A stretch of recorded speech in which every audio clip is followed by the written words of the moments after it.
छत्रपती शिवाजी महाराज की जय भवानी। आज महासंस्कृती महोत्सवासाठी जमलेले सर्व मान्यवर, या जिल्ह्याचे पालकमंत्री आणि सार्वजनिक बांधकाम मंत्री रवींद्र चव्हाणजी, खासदार राजेंद्र गावितजी, आमदार रवींद्र पाठक, उपनेते राजेश शाह, जिल्हा परिषद अध्यक्ष प्रकाश निकम, आपले भरत राजपूत, राहुल लोंढे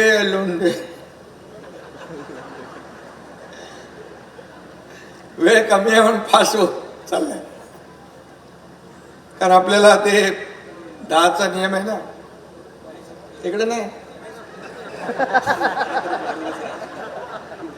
इकडे बोडकेंच्या राज्यात वाढवलाय।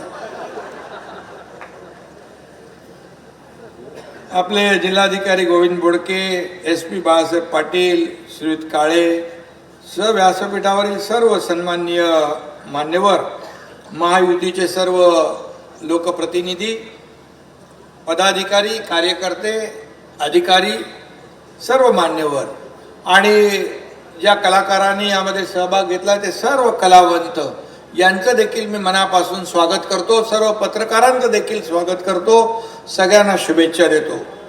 खरं म्हणजे आपली संस्कृती, कला, साहित्य ही आपली संपत्ती, आपली परंपरा आहे आणि आपला वारसा आहे। सण उत्सव या महाराष्ट्राला एक वेगळं एक सांस्कृतिक वैभव आहे। महाराष्ट्र हे कलावंतांची, संतांची, साहित्यिकांची भूमी आहे। या महाराष्ट्राने थोर असे स्वातंत्र्यवीर या देशाला दिले, अनेक नामवंत व्यक्तिमत्व या महाराष्ट्रामध्ये घडली आणि म्हणून महाराष्ट्र हे देशामध्ये एक महत्त्वाचं राज्य आहे आणि खऱ्या अर्थाने ही आपली संस्कृती आणि परंपरा जोपासण्याचं, वाढवण्याचं काम आपलं राज्य करतंय। खऱ्या अर्थाने या तरुण पिढीला किंबहुना या पिढ्यांना सांगणारा हा दुवा आहे। त्यामुळे आपला हा ठेवा जपण्यासाठी, पुढील पिढीकडे सुपूर्द करण्यासाठी आपला सांस्कृतिक विभाग, आपले सुधीर मुनगंटीवार मंत्री आहेत, फार अतिशय आत्मीयतेने, तळमळीने या ठिकाणी ते कार्यक्रमाचं आयोजन करतात, नियोजन करतात। शासन आपल्याला मगाशी पालकमंत्री महोदयांनी सांगितलं, 1.5 वर्षापूर्वी सरकार आपलं आल्यानंतर एक अगोदर सगळी निगेटिव्हिटी होती, सगळी पॉझिटिव्हिटीमध्ये कन्वर्ट आपण केलं। सर्व सण उत्सवावर बंदी होती, आपलं सरकार आल्यावर सगळ्या सण उत्सवावरची बंदी आपण हटवून टाकली आणि सर्व मोकळ्या अगदी श्वास घेऊ लागले। मला वाटतं सुरुवातीला दहीहंडीचा उत्सव होता गोविंदा, त्याला पहिला आपण त्याच्यावरची बंदी उठवली, नंतर गणपती, नवरात्रोत्सव, दसरा, दिवाळी सगळं झालं। कोविड करून सगळ्या बंद्या घातल्या होत्या, कोविडलाच पळून लावलं आपण, बिलकुल कोविड नकोच आपल्याला इकडे, आणि त्याचा बाहू बिलकुल आम्ही नाही केला। आणि म्हणून शेवटी राज्याचा विकास, पायाभूत सुविधा, राज्यामध्ये घेतलेले निर्णय आपण सगळे आपल्याला माहीत आहे। गेल्या 1.5 वर्षामध्ये मी आणि सुरुवातीला देवेंद्रजी दोघंच शपथ घेतली होती, आम्ही दोघंच होतो मंत्रिमंडळमध्ये, पण पहिल्या कॅबिनेटमध्ये देखील आम्ही निर्णय घेतलेले पहा की शेतकऱ्यांसाठी, मोठ्या प्रकल्पांसाठी, पाण्याचे जे प्रकल्प आहे, सिंचनाचे प्रकल्प आहे, हे बंद होते ते आम्ही सुरू केले। अनेक योजना या राज्यामध्ये सुरू केल्या, सगळ्या योजना मी सांगत नाही, कारण महिलांसाठी देखील आपण मोठ्या सवलती ST मध्ये दिल्या, महिला सक्षमीकरण दिल्या, लेक लाडकी लखपती दिल्या, ज्येष्ठांना आपण सवलती दिल्या, शेतकऱ्यांना आपण सवलती दिल्या। केंद्र सरकार मोदी साहेबांनी 6,000 रुपयाची जी वार्षिक योजना ती केली आपण, त्याच्यामध्ये नमो सन्मान शेतकरी योजना 6,000 रुपये आणखी ॲड केले, 12,000 रुपये शेतकऱ्याला वर्षाला मिळणार। आपले हे पहिलं राज्य आहे की 1 रुपयामध्ये पीक विमा देणार। अनेक निर्णय आपल्या सरकारने घेतले लोकाभिमुख, लोकहिताचे। मी इथे छाती ठोकपणे सांगू इच्छितो, जे निर्णय घेतले हे सत्ताधाऱ्यांचा कुठलाही वैयक्तिक लाभाचे एकही निर्णय आम्ही नाही घेतला। जे निर्णय घेतले ते सर्व समाजासाठी, सर्व घटकांसाठी आम्ही निर्णय घेतले आणि म्हणूनच आज आपण निर्णय घेतोय। पायाभूत सुविधांमध्ये आपलं राज्य देशात पहिल्या क्रमांकाचं आहे। 22 किलोमीटरचा जो शिवडी नावाशिवा आपण ट्रान्स हार्बर लिंकचं उद्घाटन आदरणीय प्रधानमंत्री महोदयांच्या शुभ हस्ते केला. गेम चेंजर प्रोजेक्ट आहे. 2 तास लागायचे, आता 15 मिनिटांमध्ये अंतर पार करून आपण तिकडे पोहोचतोय. आणि मग असे अनेक प्रकल्प आपण केले. हे पायाभूत सुविधामध्ये राज्य पहिलं आहे. त्याचबरोबर परदेशी गुंतवणुकीत देखील आपलं पहिलं राज्य आहे. आपलं सरकार येण्यापूर्वी 3ऱ्या नंबरला आपण होतो. हे मुद्दाम आपल्याला मी सांगण्याचं कारण एवढंच आहे की एक सरकार जे आहे प्रो पीपल आहे, प्रो डेव्हलपमेंट आहे आणि प्रो एन्व्हायरमेंट आहे. आपण पर्यावरणाचा देखील समतोल राखतोय. जेवढे प्रकल्प करतोय त्या पर्यावरणापूरक आपण सगळे करतोय. आणि म्हणून हे सगळं करत असताना आपली सांस्कृतिक भूक भागवण्यासाठी देखील आपल्याला या सांस्कृतिक विभागाच्या माध्यमातून अनेक कार्यक्रम आपण करतोय. छत्रपती शिवाजी महाराजांच्या राज्याभिषेकाला 350 वर्ष पूर्ण झाले आणि 350 वर्ष पूर्ण झाल्यामुळे आपण राज्यभर असे कार्यक्रम या ठिकाणी करतोय. मला वाटतं हा कार्यक्रम महासंस्कृती महोत्सव 7 तारखेपासून 10 तारखेपर्यंत आहे. 11 तारखेपर्यंत वाढवलंय काय. आणि यामध्ये मोठ्या कलावंतांना देखील वाव मिळतो. स्थानिक कलावंतांना देखील एक प्लॅटफॉर्म मिळतो.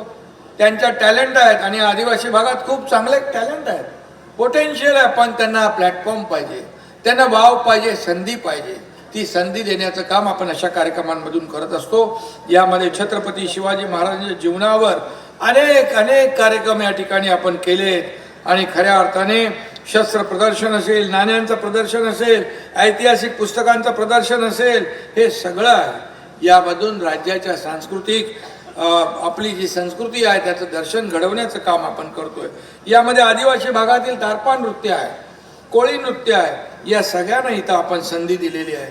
लुप्त होत चाललेल्या कला संस्कृतीचे जतन, संवर्धन, तसेच स्वातंत्र्य लढ्यातील ज्ञात अज्ञात लढवय्यांची माहिती सामान्यापर्यंत पोहोचवण्यासाठी देखील राज्यातील प्रत्येक जिल्ह्यात हा 5 दिवसीय महासंस्कृती अभियान आज महोत्सव घेतला जात आहे. आणि म्हणून यामध्ये लोककला ज्या आहेत ह्या लोककला लुप्त होता कामा नये. त्याचं जतन केलं पाहिजे, नव्या पिढीला त्याची माहिती मिळाली पाहिजे. आणि म्हणून हे सगळं करतोय. आणि महाराष्ट्रामध्ये देखील दऱ्याखोऱ्यात, गडकोट किल्ल्यांवर, भर समुद्रातील जलदुर्गांवर फडकणाऱ्या भगव्याच्या रूपाने आजही महाराज आपल्यात आहेत. शिवप्रभू आपला श्वास आहे आणि ध्यास आहे. त्यांचा आदर्श डोळ्यासमोर ठेवून आम्ही कारभार करतोय. गेल्या 15 मला वाटतं आपण सिंधुदुर्गला मोदीजी आले होते 4 डिसेंबरला नेव्ही डे आपल्या सिंधुदुर्गात साजरा केला. आणि तिथे छत्रपती शिवाजी महाराजांचा पूर्णाकृती पुतळ्याचं अनावरण आदरणीय मोदी साहेबांच्या शुभ हस्ते झालं. आपला अभिमान आहे. आज आपल्याला मी सांगतो की ज्या आग्र्यामध्ये औरंगजेबाने छत्रपती शिवाजी महाराज दिवाने आम जो सभागृह होतं त्याच्यामध्ये जे शिवाजी महाराजांबरोबर जे औरंगजेबाने जी वागणूक त्यांना दिली त्याच आग्र्यामध्ये दिवाने आम सभागृहात आपण गेल्या वर्षी शिवाजी महाराजांची जयंती साजरी केली आग्र्यामध्ये. आणि दरवर्षी आपण साजरी करू.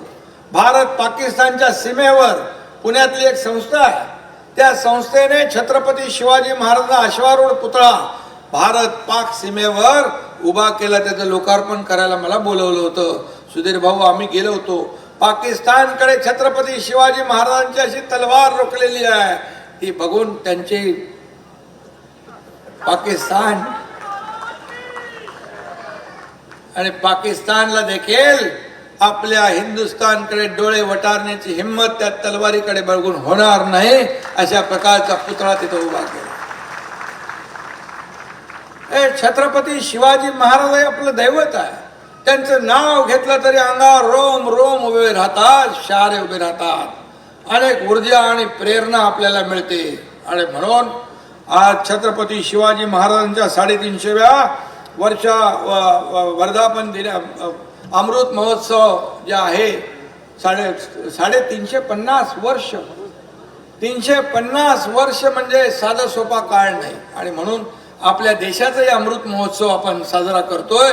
आणि छत्रपती शिवाजी महाराजांचा देखील 350वा महोत्सव आपण साजरा करतो आणि त्या निमित्ताने पूर्ण राज्यभर अशा कार्यक्रमाचं आयोजन केलंय आणि 8 ते 10 तारीख छत्रपती शिवाजी 8 मार्च ते 10 मार्च छत्रपती शिवाजी महाराजांच्या जीवनावर आधारित जाणता राजा या महान नाट्याचे देखील प्रयोग संपूर्ण राज्यभर होणार आहे।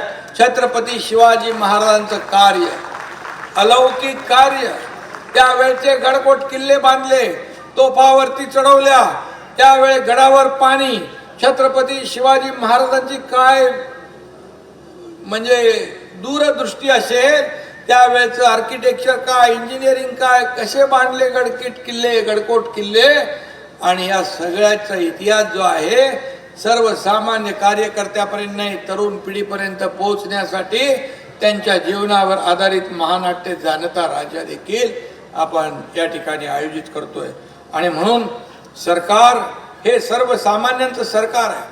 शासन आपल्या दारी हा अतिशय लोकप्रिय लोकाभिमुख उपक्रम आपण सुरू केला। सर्व अधिकाऱ्यांना मी मनापासून धन्यवाद देतो। सर्व जिल्हाधिकाऱ्यांनी, विभागीय आयुक्तांनी, अगदी तहसीलदार, तलाठी, BDO सगळे कामाला लागले, पोलीस डिपार्टमेंट कामाला लागलं आणि सगळ्यांनी नोंदी केल्या।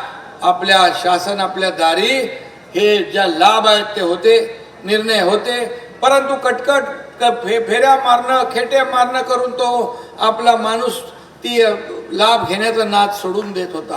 पण आपल्या सरकारने आल्यानंतर शासन आपल्या दारी हा उपक्रम सुरू केला। आपल्याला मला सांगायला आनंद होतोय 2,60,00,000 लाभार्थ्यांनी लाभ घेतले, 2,60,00,000। आणि म्हणून हे सरकार लोकांच्या दारी जाऊन त्यांना न्याय देणार आहे। घरी बसणारं सरकार नाही, हे सरकार रस्त्यावर उतरून काम करणारं सरकार आहे, सर्वसामान्यांशी संवाद साधणारं सरकार आहे। आणि म्हणून 1.5 वर्षामध्ये एका लोकाभिमुख कामामुळे लोकप्रियतेच्या शिखरावर हे सरकार अल्पावधीत बसलं। आज आम्ही या महायुती म्हणून काम करतोय। आज महायुती म्हणून अनेक निर्णय घेतले आपण आणि सर्वसामान्यांच्या हिताचे आपण निर्णय घेतले। आणि म्हणूनच या ठिकाणी जेव्हा जेव्हा आम्ही आदरणीय प्रधानमंत्री नरेंद्र मोदी साहेबांना बोलवतो, महाराष्ट्रातले अनेक प्रकल्प जे आम्ही सुरू केले त्याच्या भूमिपूजनाला, त्याच्या उद्घाटनाला ते आवर्जून येतात। याचं कारण महाराष्ट्राचा सर्वांगीण विकास होतोय। आज महाराष्ट्रामध्ये मोठे उद्योजक येत आहेत, महाराष्ट्राला पसंती देत आहेत, मोठ्या प्रमाणावर त्यातून रोजगार उपलब्ध होणार आहे। महाराष्ट्रामध्ये चांगले रस्ते, आता इथे बांधकाम मंत्री बसलेले आहेत, आपल्या राज्यामध्ये जास्तीत जास्त रस्ते झाले पाहिजे म्हणून आपल्या सरकारने निर्णय घेतला। लवकर लोकांना हे चांगल्या रस्ते, चांगलं दळणवळण, कनेक्टिव्हिटी, या ठिकाणी चांगलं इन्फ्रास्ट्रक्चर लोकांना मिळालं पाहिजे म्हणून आपण ॲक्सेस कंट्रोल सारखे रोड करतोय। आणि म्हणूनच एक सर्वांगीण विकास, एक चौफेर विकास या राज्याचा सुरू आहे आणि केंद्र सरकारची देखील भक्कम साथ आपल्याला मिळते। आणि म्हणूनच या देशाचं नाव देखील जगभरामध्ये उज्ज्वल करण्याचं काम आदरणीय प्रधानमंत्री नरेंद्र मोदीजींनी केलंय। कारण आज देशाची अर्थव्यवस्था एक मजबूत केली आहे, 10 नंबरवरून 5व्या नंबरवर आणली आहे। आज $5 ट्रिलियन आपण उद्दिष्ट ठेवलंय, त्याच्यामध्ये महाराष्ट्राचं $1 ट्रिलियन हे उद्दिष्ट आहे आणि ते आपण नक्की पूर्ण करू। अशा प्रकारचा विकास या ठिकाणी सुरू आहे। आणि म्हणून मी आपल्याला एवढंच सांगतो, हे सांस्कृतिक कार्यक्रम म्हणजे आपली कला, आपली संस्कृती, आपली परंपरा जोपासणं, जतन करणं, वाढवणं आणि कलावंतांना प्रोत्साहन देणं। स्थानिक कलावंत, त्यांच्यात खूप टॅलेंट आहे आणि त्यांना देखील या माध्यमातून पुढं आणणं, अशा प्रकारचं काम आपलं सरकार करतं। आणि म्हणून पूर्वीच्या सरकारपेक्षा या सरकारमध्ये या सांस्कृतिक विभाग असेल, खेळाडू असतील, यांना मानधन असेल, बक्षिसं असतील, निधी असेल। मला वाटतं कलेक्टर साहेब 2 कोटी रुपये निधी पहिल्यांदा मिळाला आतापर्यंत, 2 कोटी प्रत्येक जिल्ह्याला या कार्यक्रमांसाठी आपण दिलेले आहे। शेवटी कलावंत आहे, आपली कला आहे आणि म्हणून ही जोपासली पाहिजे। आणि म्हणूनच मी आपल्याला पुन्हा एकदा, आणि मला कलेक्टर म्हणाले खूप लोकांचा रिस्पॉन्स चांगला असतो, चांगले आपण कार्यक्रम ठेवले, आपली संस्कृतीचं दर्शन घडवलं, आपल्या परंपरेची माहिती लोकांना मिळत असेल तर लोक येणार. आणि म्हणूनच मी आपल्याला देखील मनापासून धन्यवाद देतो आणि पुन्हा एकदा सगळ्यांना शुभेच्छा. जय हिंद, जय महाराष्ट्र.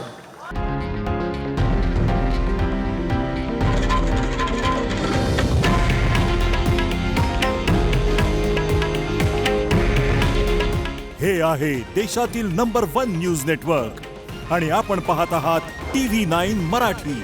काळजी तुमची, हित महाराष्ट्राचं.